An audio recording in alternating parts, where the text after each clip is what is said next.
বন্ধুরা, চলে এসেছি আবার একটা ব্লগ নিয়ে। আজকে আপনাদের শোনাবো একটা কবিতা, মেঘ তুমি কার।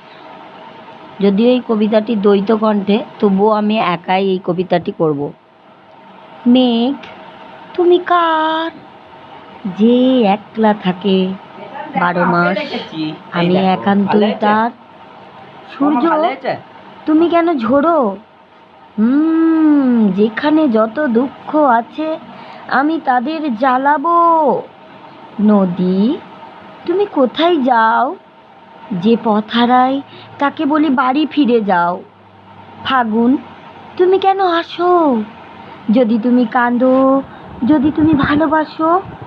ফুল তোমার ফুটে কি লাভ, বারে তুমি যে আমায় খোপায় গুজে নাও। নূপুর তোমার বেজে কি লাভ, বাঁশি শুনে ছুটতে যাওয়ার স্বাদ। সন্ধ্যা তুমি নম্র কেন এত, শঙ্খ বাজে ক্লান্ত পাখি ঘরে ফেরে যত।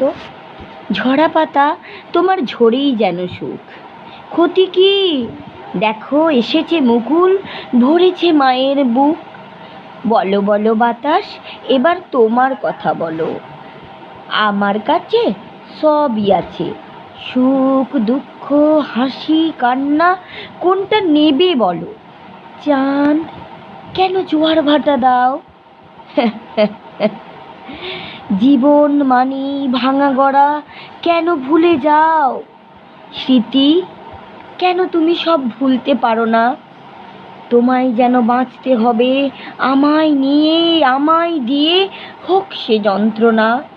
নয়ন তুমি কি দেখতে চাও, তোমার চোখে আমার ছবির ছন্দ ভরে দাও। গিরি তুমি কঠিন কেন এত, যদি প্রেম হারাও, যদি হও আমার মতো। দম্ভ কেন ভরা তোর বুক, প্রেম আছে মন আছে এইটুকুই তো সুখ। মন মন তোকে ভালোবাসতে নেই, আমি বড় কোমল যেন, আমি শুধু ভালোবাসাই চাই, আমি শুধু ভালোবাসাই চাই। নমস্কার।